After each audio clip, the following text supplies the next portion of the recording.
Welcome to But Jesus Drank Wine. And other stories that kept us stuck. I'm Meade. And I'm Christy. In this podcast, we'll explore the stories that kept us, stuck, wanting to drink and not wanting to drink all at the same time. Join us as we show you that freedom from alcohol does not have to mean a life sentence of misery and missing out, but actually means living an authentic life full of peace, joy, and purpose. Hi, everyone. Hello. What's up? Yay. It's going to be a good one. Lovely to see you. So excited. We're so glad you're here, Dan. Yes. One piece. You are here. We are excited, y'all, to bring you our friend, my friend, new friend for Christy, Dan Jablonski. He is an IT exec with National Grid living in Boston. You won't hear that Boston accent because he grew up in the Midwest, and has lived all over. But that is where he is now. And the reason that I met Dan was through the Path, this Naked Mind Path, December 2020 group. Shout out to our laser show friends, as we called ourselves. We met every Tuesday at 11 a.m. for our weekly call together. So every week for 52 weeks for a whole year. And we had a lot of fun together. And Dan was such a sport as our one male in a sea of women on those coaching calls. In our whole coaching group, which had several hundred, there were only a handful of guys. And I want to get into, as we get into your story, I want to hear more about what that perspective was like for you as the one guy in a sea of women. And, we'll get there. But sure. First, welcome, and let's hear how it all began for you. Get into it. Yeah. And thanks so much for reaching out and inviting me to do this with everybody. I think this is really great and I'm excited. And I hope we can get deep into some of the topic areas and really get some value for everybody, which I think would be lovely. Yeah. We're so glad you're here. Yeah. Thank you. Sure. Yeah. Do you want me to just start with kind of a bit about me and what the journey was? Yeah. Jump in wherever. I'm thinking about Dan of November 2020, which led him, October of 2020 that led to the live alcohol experiment and then the Path. But, why don't you take us to how did you get to that point? Through the journey. Yeah, sure. It was part of Meade, I think we referred to you as Coach Y'all a lot of the time. Oh, that's right. In that class, which was great. Yeah. The beginnings of it were tough. And I always appreciated how comfortable you made the group at the beginning and the outset. I think, in the first call, there was a whole lot of nervous, scared individuals, and I was absolutely one of them on day one for sure. But yeah, let me sort of I'll just give a quick sort of history of it. And then I think we can get into that because that's where things really start getting vulnerable and challenging, and those were such critical elements to being successful on an alcohol-free journey. I mean, they're really critical and they can be intimidating. And ultimately they just don't ultimately need to be, but they kind of are out of the gate, especially as a guy. So a bit about me, right? I grew up in the Midwest, grew up in St. Louis, still a Cardinal fan. I actually went to college in Atlanta, Meade, down where you are as well. It's right. Yeah, Emory, right? Emory University, class of 97. Yes. And so I was there as part of that group. And, my career kind of bounced me around a number of places. It's getting better now, but St. Louis wasn't particularly a hotbed in the world of IT at the time. And my first job out of college was in Dallas. Then I was in Florida for a year. And then after that is when life took a turn for me. And I moved out to San Francisco in 1999, right in the middle of the big .com bubble, the first one. Was there for 5 years, lived in Manhattan, got married, bought a house out in Long Island, and things have changed. So now I'm up here in Boston. But that, I can kind of tell some of the alcohol-based stories along the way from it, and why that move to San Francisco became a pivotal one. Yeah. So and probably I'd imagine for a lot of the guys out there, some of this was the same.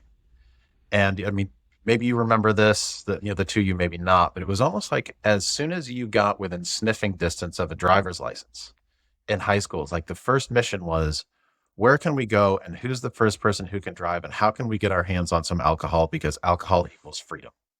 and it equals, adulthood, and it equals coolness and all those sorts of things that were there. And I was right in the thick of every single bit of that all the way through. It started early, like well before age 21. This starts at 15, 16 at the time around there. Then went to college, and a lot of that was the same. The kind of the classic collegiate binge drinking, right? You find your way to the local place that'll let you, even though you're underage, you get some sort of horrible fake ID that wouldn't pass anything. I had all that same stuff, and you find your way around and through it. But it still didn't seem, too abnormal or different or anything like that. It was just kind of blending in, and that was the social world. And that's it, like, it is what it is. What it is. Like, I don't. It's what we all did. It's what we all did. Like, there's no.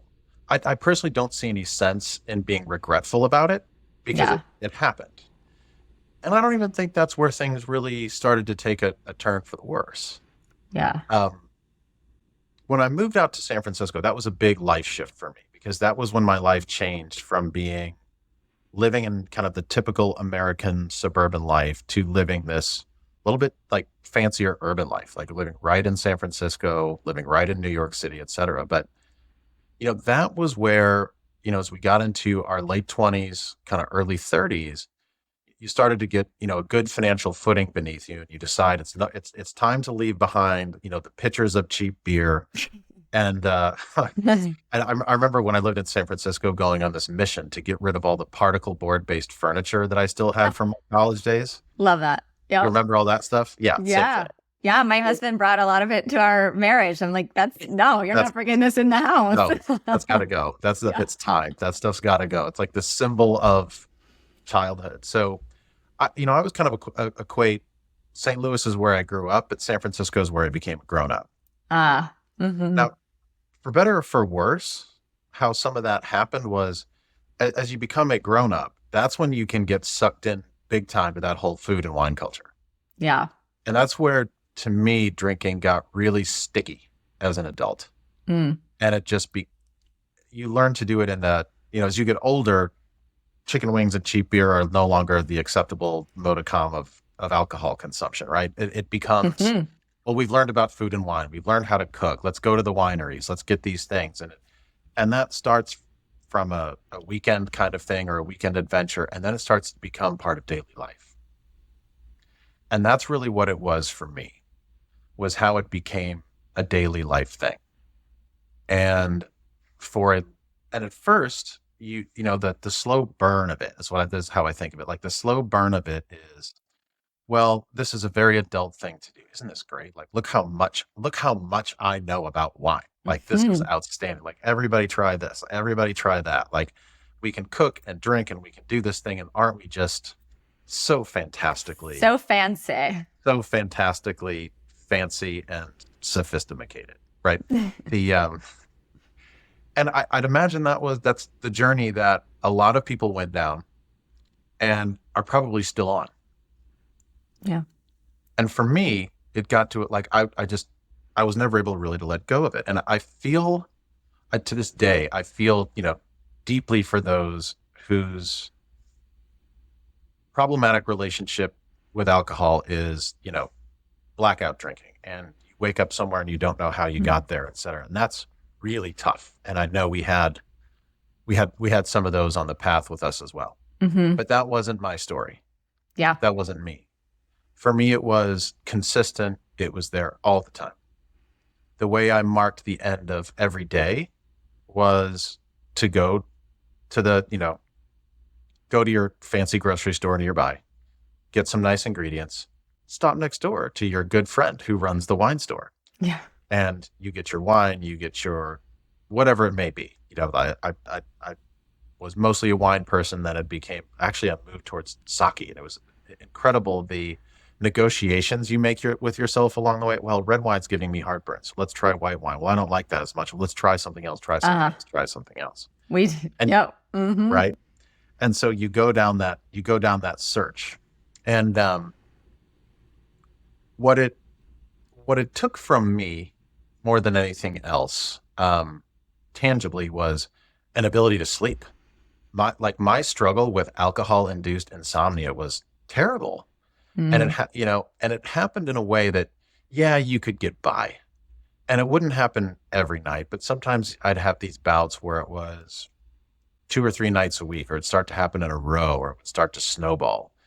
And sometimes, I'd wonder, it's like, when was the last time I didn't have a drink in a day? I was like, Yeah. who knows?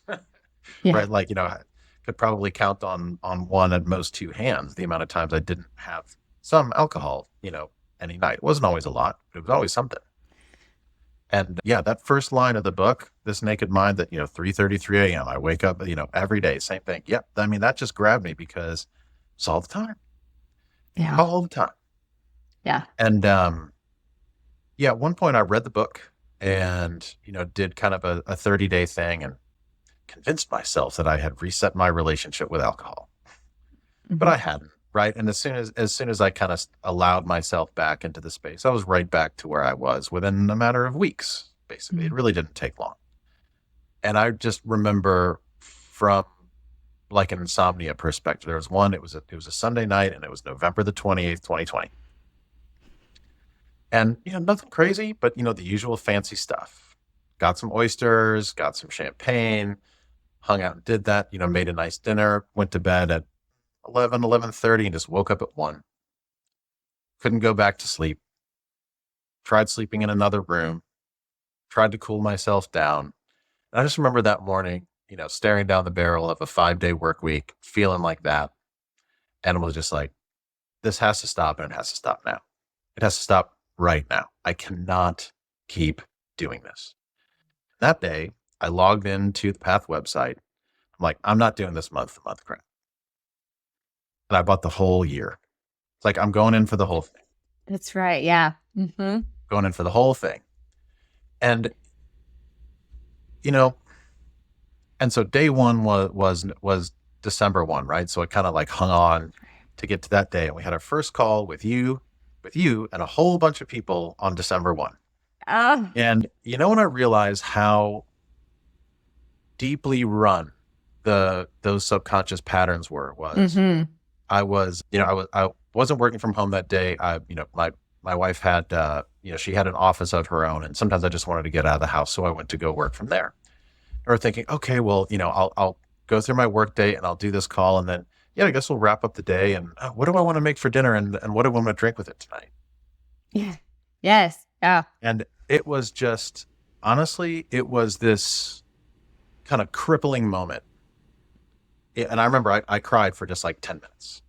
It just stopped, and just like, I don't know if it was before the call or after the call, but it just kind of rang a bell about, the reality in the book and in everything that's talked about in the Path, about how deep those patterns run. But what was encouraging was that I knew that there was a way to do something about it. And it had nothing to do with discipline, intensity, toughing or broing your way through it. Doesn't work. Tried it a whole bunch of times, and that doesn't work.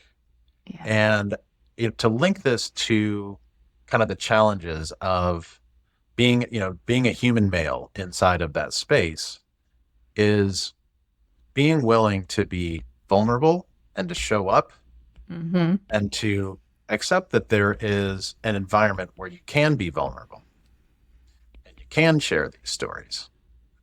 I mean, that's a blessing, being willing to be in a group of women like that, because it's not as much about solutions as it is about vulnerability, support, and sharing. And so just being willing to do that and to show up. And I knew that with the program that I wasn't going to be able to do all the homework assignments, and I wasn't going to be able to do all the reading, and I wasn't going to be able to do multiple coaching calls a week. But, I worked, I spoke to the guy that I work with, and I was like, this is important to me to go down this journey. And Tuesdays at 11 need to be sacred. And I work in corporate America, and we have a heavy, heavy meeting culture, very heavy meeting culture. And it was Tuesdays at 11, Dan isn't available.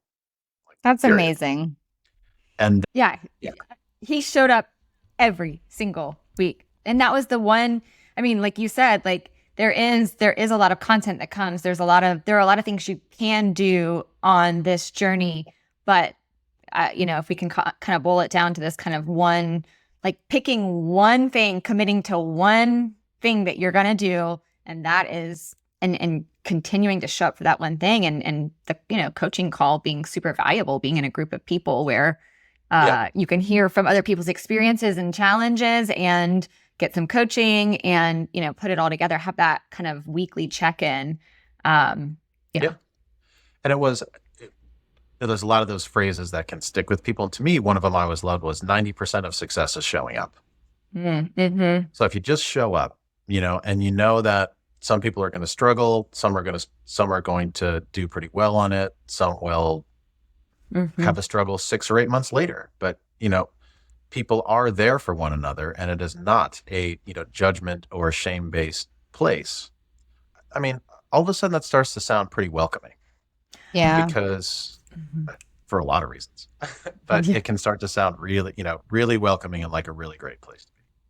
I think about, though, how much courage it took to go to your boss and say, like, or your team member and say, like, this is what I'm doing, and I have to protect this, because I can hear, what I also thought too, in a different sense, even though I wasn't, well, I kind of was in the corporate world, but like I don't have time for that. I think that's something that all of us have said at one point or another. And what really I don't have time for really just means, this isn't a priority to me often. But something like joining this year-long coaching group to explore your relationship to alcohol and, figure out how to live free of alcohol. It just takes a lot of, guts to be able to say, like, I'm doing this and in the middle of the workday. And so, like, was that a really conscious decision? Did you have to like build up to, okay, now I need to talk to him about this and carve this out? Or how did you do that? Yeah. Well, I was lucky enough that I knew him from before. So it wasn't, and that worked. But honestly, if it was anybody, I'd have said the same thing. Yeah. And it You really were ready. it really wouldn't have mattered, because it's not a power, it's not a strength thing. And what I mean by that is, like, changing your relationship in your life with alcohol and getting to a point where it no longer has a place in your life and you don't value it has nothing to do with toughing your way through it. And it's amazing how little suffering there actually is along the way if you follow this mechanism. So good. Ooh, say more about that. Mm-hmm. Like, one of the things I like quite a bit, in corporate America that's happening is vulnerability in leadership. It's happening a lot now. There's trainings about it. It's really like the world is shifting, and shifting in a good way towards that. That has an underlying concept about vulnerability equating to power and equating to strength, because you can't relate to somebody who's just a stoic robot. It's still the corporate world. You still have to perform. It's still ultimately about a bottom line. Yeah. But if you're going to create a high functioning team of people at any level, there has to be deep levels of trust. And that is impossible to establish without vulnerability. It cannot be done. So would you say that the path, that the coaching group was something that allowed you to kind of tap into that side of you that was maybe not, that was maybe more dormant, or, that brought it out, or? Yeah.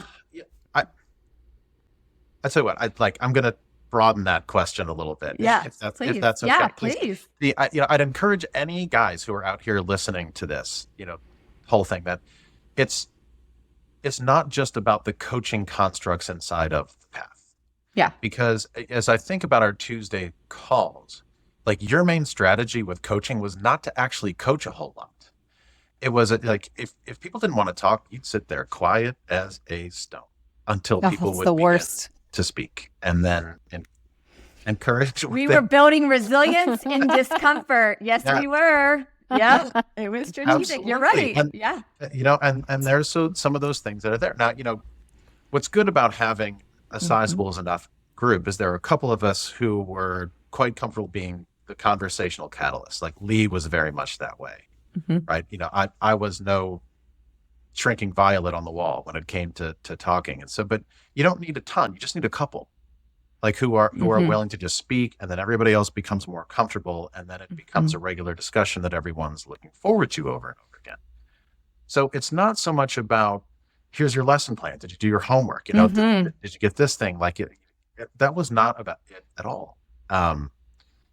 Like, I have a confession to make. I don't know that I did any of the homework the entire time, to be honest.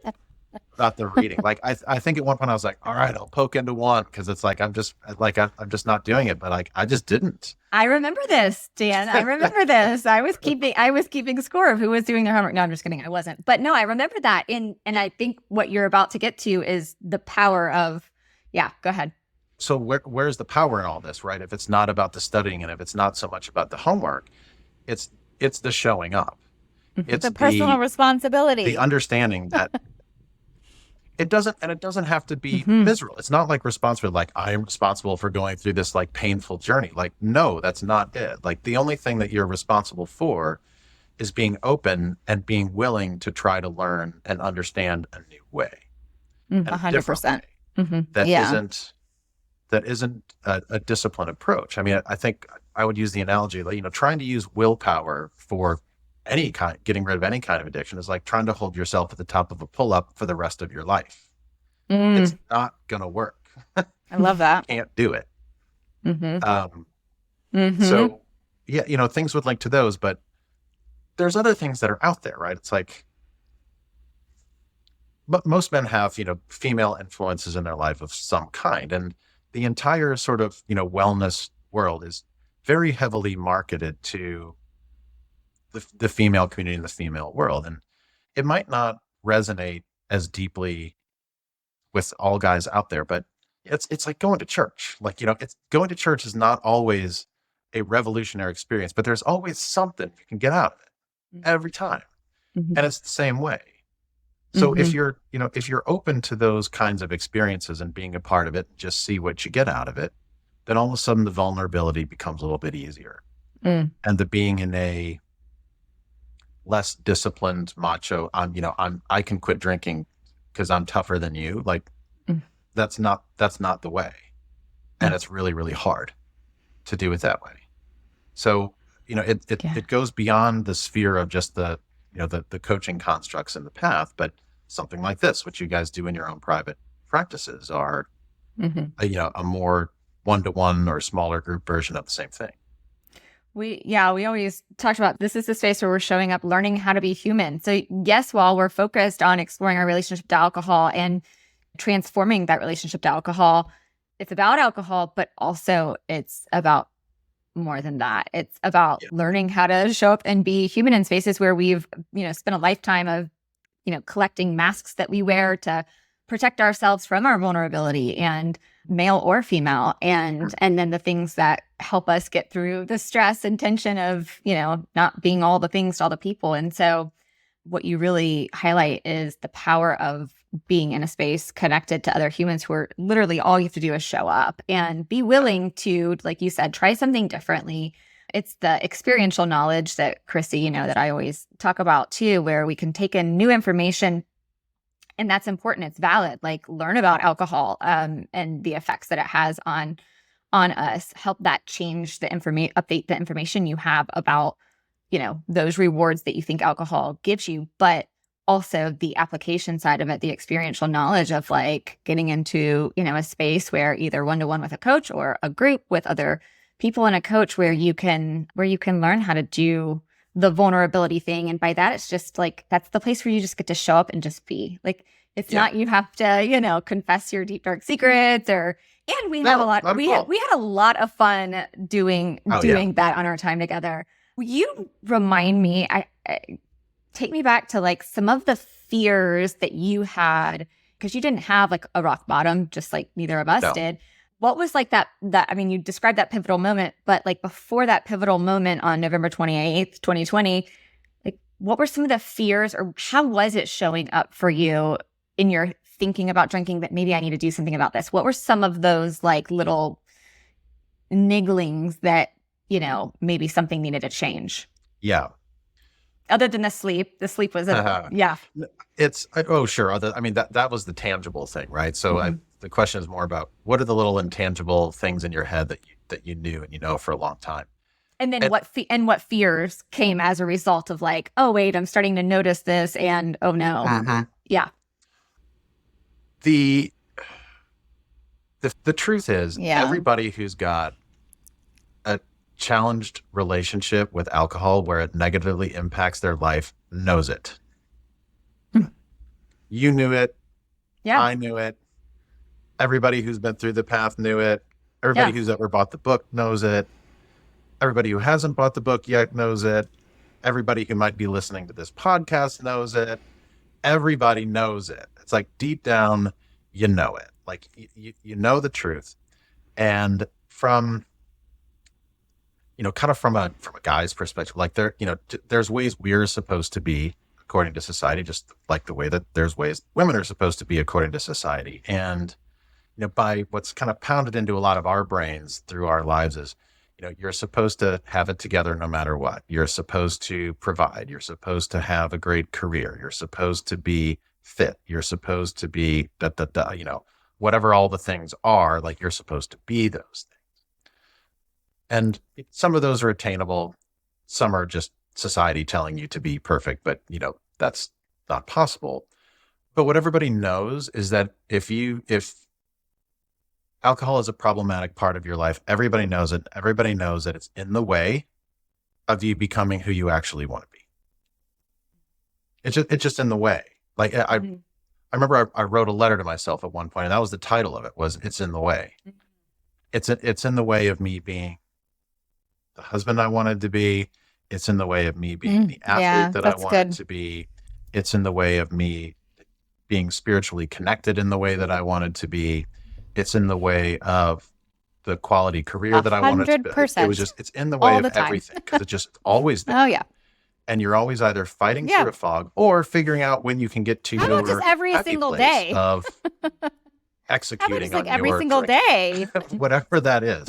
I think one time we joked about on the calls, like, have you guys ever hurried through an event that you're supposed to be at just so you can get back home and drink the way that you like to? Yeah. And we all laughed and said, oh yeah. And every time. Yeah. Right. Which, you think about how ludicrous that is. But you're just surviving until 5 or 6 o'clock when that thing goes off in your head that says, where's my alcohol? Like it's time for us to wind down. It's time for us to do our thing. And the thing is, we all know it. Like that's the whole deal. It's like it, but just embracing that reality that for any addiction, your conscious mind is not calling the shots. Like it's just not. And that's why it always goes off. That's why it always becomes a regular part of your life. And that's why it always makes you happy, even though your conscious mind knows it doesn't. So then the question becomes, well, then how do you do something about it? Because, you can't tough your way through it. That doesn't work. Right? Like, what's the way? And, I guess I'd say, look, like this mechanism worked for me. And I know that AA has worked for a whole bunch of people. I just didn't feel that was something that I could relate to in it. Yeah. Right. And I don't know if I can necessarily say why. Like, I could maybe speculate on it, but I'm just willing to bet that there's probably a decent amount of guys who are either listening to this podcast or whose wives are going to make them listen to this podcast. And then we'll say like, I don't think I could relate to the AA bunch. So what am I going to do? What are my options? And one thing I'd add to it about going through, because we talked a lot about, we talked a lot about, the vulnerability and being in place and willing to be present, and just everybody knows it, right? It's like if you have a problematic relationship with alcohol, and if it's in the way, you absolutely know that it's in the way. But I would add a couple things here. So some really cool stuff starts to happen as you start moving alcohol out of your life that you would not anticipate would happen. So this is my favorite part. Yes. Yeah. You don't expect these things to happen, but they do. And I experienced it firsthand many times, especially as I was like, going through the path, especially on the beginning. And it was, we're all social creatures. We like to hang out with people. We like to show off our, our success and our socialness and drinking, cooking, going to restaurants with people. But as soon as you put out there, let's say you're at a dinner party, right? Or some sort of, happy hour event thing. Because, by the way, you can just go to the exact same things you always did in your whole life, just without alcohol. They all still happen just fine. And every single one of them is still really, really fun in the exact same way. Alcohol, it just doesn't help. Like, you just do the same stuff, just without the drink in your hand. Yeah. But you become the most interesting person in the room, like by a lot, very, very quickly. And if you're like, and just, I think one of the things I would say on the call was, say it loud and wear it proud. Like, I'm not drinking. Yeah. Say it. Just, put it out. You don't have to, there's no reason to hide it. And in fact, the more open you are about it, the more interesting you become to your guy friends, to the other women in the room, to everybody else. Like, really? How did you do that? Like, I've really been curious about how I can do that. Like, sometimes, I kind of wonder about this, and then they get a little self-conscious as they're like pouring their, second glass of what have you. But right out of the gate, everybody wants to talk to you because, you just put out there, it's different. No, I'm not doing this anymore. Like, I just stopped, I'm taking a different approach than usual thing. Like, usually you get the, what happened? It's like, nothing happened. Like, I'm tired of this. And and I just kind of want to change it. I'm just going to go about my life the same way that I always did, just without the alcohol. And you'll find that all kinds of people start having questions. They'll reach out to you later. What was your journey? Like, how did you go to it? It's like, oh, well, Dan managed to do this. How did he do it? Maybe we can ask him. I'm curious about it. And you find a lot of that happens. And by the way, even if you're kind of hanging out one-on-one with a guy friend of yours or something, by the time everybody's halfway through drinking, not halfway through, but I'd say by the time they're finished with that part of the conversation, asking you how you did it, what your approach was, and they start to share some of their own vulnerability about it, then the party starts to happen and nobody cares that you don't drink. Yeah. No one. And you're amazing at dart. You win at darts every single time. Yeah. There's those things. It's like, I remember with some of my buddies like playing darts in the garage. I was a pretty decent dart player to begin with, but as soon as their hand-eye coordination, I just slaughtered them all. Dominate. Every single one of them. Just, come over and play some darts. It was just like. Kick up those competitive juices. Yeah, for sure. I love that. And I think about how there are so many ways our mind keeps us trapped in the fear space and keeps us from being able to step into a room full of people who are going to be drinking and confidently and boldly like, no, I don't drink, and allow that to be an experience that's different than going into it like, oh my gosh, everyone's going to know. And what do I say? And what do I do? It's all about how you go into that, and you entered into that space and you were able to gain that experiential knowledge that kind of locked it in, that all of a sudden, it's pretty cool to be the one, person that's not drinking, and you start to kind of wear it as like a badge of honor, which opens the door to more conversations for other people. It is. And I know this is a hard kind of leap of faith for people to take with it, around just saying, it's like, no, like I'm done. Like I'm done with it, and it no longer has a place for me in my life. And that's what I'm either working towards, or that's what I've done, or that's what I'm doing. It's very different than, no, I'm just not, I'm on a 30-day thing, or I'm doing dry January, or I'm taking a couple of weeks off. Because then it's the difference between, it's much more powerful to say, this is a life change that I am consciously choosing to make for myself, as opposed to, well, I got to suffer through a couple of weeks here, and then don't worry, I'll be back then. Yeah. Different. I mean, it's a hard thing to say. It's a hard leap for someone to take in it, but it's a much bigger thing. So how did it change? So you've been free from alcohol. Gosh, can you believe? Like, I guess it'll be 3 years in November. Wow. Yeah. Wow. So, I mean, can you believe how easy it's been to not drink alcohol in that time? I mean, that's, I think, the thing that I'm like, how I've had zero desire, zero temptation to drink alcohol one time since December 1st, 2019. I've been through some what's been your experience? Stuff along the way, divorce, etc. These things, which I'm sure a lot of people struggle with and go through, still never wanted to. Yeah. It just, once the desire of it is just gone, and it'll go away on its own. Like, that's the thing. It's like, it's not something you have to push or shove away. Mm-hmm. It'll just go on its own. And yeah, I don't want to. And I think I used to say, like, come join me on the dark side of the force. It's better over here. Like, it's just, everything about it is better. I love where I live. Being here in Boston is great. I get to be part of a competitive rowing team, and I get up at 4:00 in the morning, 3 days a week, to row on the Charles River, which is like the center of the rowing universe in the United States, as the sunrise comes up over the basin. And I get to have these moments of gratitude, rowing in a beautiful place. I would never get to have those if alcohol was still in my life. Maybe this is true of women too, but I find this that men who have been are free from alcohol, they start aging in reverse, and it's really not fair. I'm like, seriously, like, yeah. I mean, Yeah, it does, but I feel like it's more noticeable for the dudes. I don't know, or maybe I'm just, it's I true. think I'm about 20 pounds lighter. Yeah, Dan, you shared that picture with us. But tell us. I took a picture the morning after, of November 29th. And if I flash that picture up, you'd be like, that's not the same guy. Yeah. No way is that the same person. All that really starts to change on its own. It very much does. Yeah, I don't know. I think that's a great thing.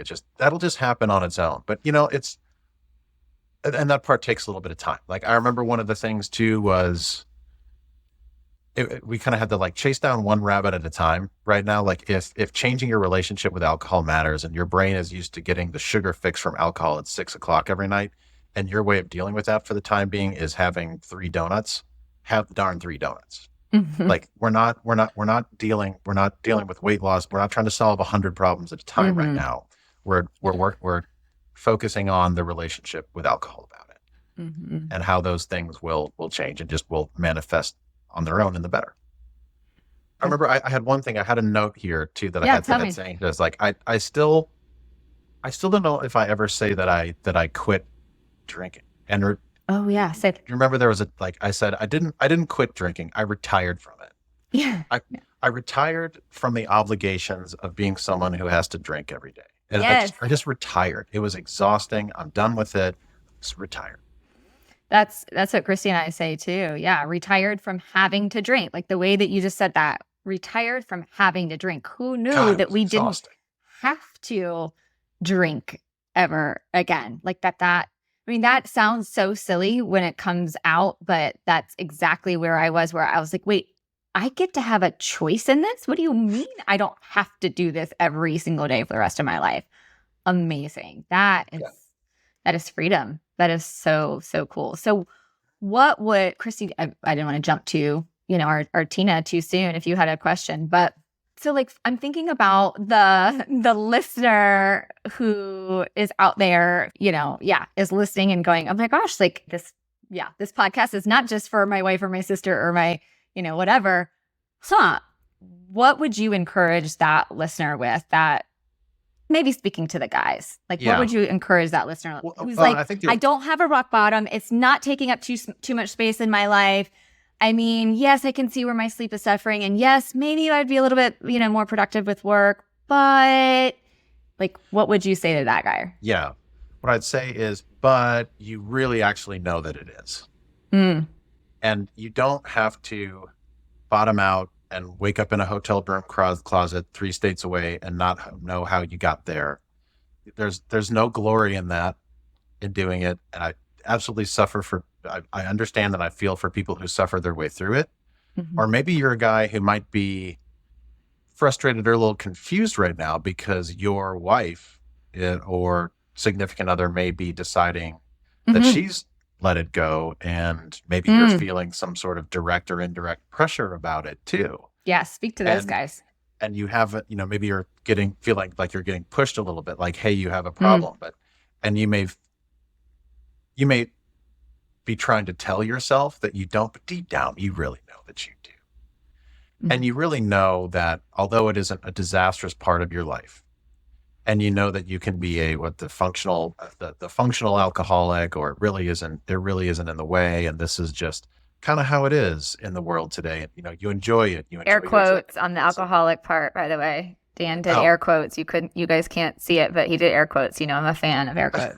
Oh, Sorry, right. Your quotes on the functional aspects of it. On the functional alcoholic part. Yeah. Sorry, carry on. But you know that you cannot be the person that you really want to be, and the person that you're really capable of being. And you know that you're inexorably drawn to doing it just because that's what you always have done. And don't forget that you will become the most interesting person in the room if you decide to let it go. Mm-hmm. And you can be a better husband, you can be a better athlete, you can have a better career. There's many, many more things that you could do that when you look back on your life at the end, that you'll be happier that you did them. That saying that you'll regret the things you didn't do, not the things you did. You will not remember that 8th glass of that fantastic Pinot Noir that you had on whatever. Like, you just won't. That doesn't matter at the end of it. So, if you're willing to just show up, be vulnerable, try something different, you can get to a better place in a way that's not miserable, in a way that's enjoyable, in a way that you don't need to suffer through it. It's just better over here. Yeah, I love it so much. That radical honesty with where you are, and that opening to, so true, so good. That opening to just trying differently and maybe vulnerably. I mean, that's such a, I feel like vulnerable is the word, but yeah. Right. It doesn't mean you're like a wet noodle, right? It just means that you're a human with human struggles and human emotions, just like the rest of us. It doesn't mean that you have to just turn into some puddle. Like, it doesn't mean that at all. It just means, like, yes, I'm struggling with this. Here's my story. This is what's hard for me. This is is my pattern. Like, is anybody else out there have this issue? Yeah. That's just what vulnerability is. It's not, it's. Yeah. One of my favorite teachers, he says, we don't do vulnerable. We are vulnerable. That's how God created us. Because of Genesis 3, we do a really good job of hiding and protecting our vulnerability with the many masks, we wear, and all of the, adaptive personality things that we do, and the easy buttons, alcohol included. Being vulnerable is when you're more aligned with who you're created to be, that there is an element of course, lightness and peace and freedom that comes just in doing that. So, kind of like we talked in the beginning, it's like, so it's about the drinking, and it's also about so much more than that, but in a really, finding the right space for you in a really fun, not suffering kind of way. That's what's possible. How many times in the last 3 years have you regretted not drinking? Zero. Not a single time.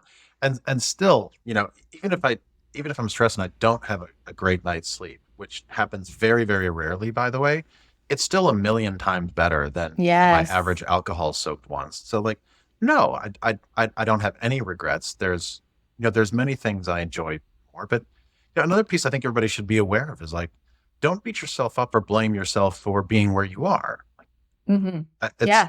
It's so many things about society and the images that are put in our face about how, bonding has to happen over, like, alcohol. It's the definition of success. It's how you unwind. It's how you celebrate. It's how it's, this thread of your life that, that's what advertising does. Advertising appeals to your self-conscious, but those things just aren't true. If you're in this space, like, there's no need to regret your journey or what you've had in the past, or, even your drunken stories with your college buddies. Like, it's fine. Like, there's no reason to think that those things never should have happened. They did, but that's probably not who you want to be going forward. Yeah. And that's fine too. Yeah. Yeah. You think of, like, the sporting event that it's become when, like wine, especially for women, and the bourbon culture now for men as being this, like, bonding sporting event type thing, going on these bourbon trail situations. And you can still go. yeah, you can still do those can things still and go. go. The reason why you want to go on those things is because you are, hanging out with people you want to hang out with. You're connecting with people. You're doing those things. It's only going to be better without the alcohol that numbs everything, dulls everything, and makes everything messier and more expensive. But yeah, Dan, thank you so much for being willing to show up here and share vulnerably your story. And we'll stay in touch and live our lives the way we live it now. I mean, that's what we're going to do. So I don't know. Right. Yeah. Oh boy. Ooh. Yeah. Maybe we should put that in the show. Before and after photo. Do I have it? Probably. Send it over to us, and we can throw it in our show notes if you want. Hey, you said you do vulnerable now, buddy. Okay, we're like, put your feet to the fire here. Yeah, I can send over a few things too. And another one too. I used to always wear. Now it's an Apple Watch. At the time, it was a Fitbit. And I had this, and I brought in some data, and I would write in booze and no booze, and my boozy sleep nights. It's you'd have this line, and then these really harsh, violent up and down lines about when I would wake up through the night, and then it's oh, here's a night with no booze, and it's we need proof. We need the receipts for that line, please. Yes, we can. All right, I can do that. Send the data, man. Awesome. Thank you both so much. Meade, thanks so much for everything. Christy, it's a pleasure to meet you. And thank you for having me as a guest. I really appreciate it. Thank you for being here. We so appreciate it. And we'll see you soon. All right. Sounds good. See y'all next week. Bye, y'all. Thank you so much for joining us again this week. You can find all of our episodes at butjesusdrankwine.com. And make sure you follow us over on the gram at Love Life Sober with Christy and Meade at I'm Not Sober, I'm Free. To learn more about what we do, you can visit our websites at meadhollandshirley.com and lovelifesober.com. Take a screenshot of this podcast and share it with a friend or two. And don't forget to subscribe so you don't have to worry about missing a single episode. And if you love what we're doing, please leave us a review on Apple or Spotify. This helps more women who are feeling stuck and alone in the overdrinking cycle to find hope and encouragement. Thanks, ladies. We so appreciate you. We'll see you next week.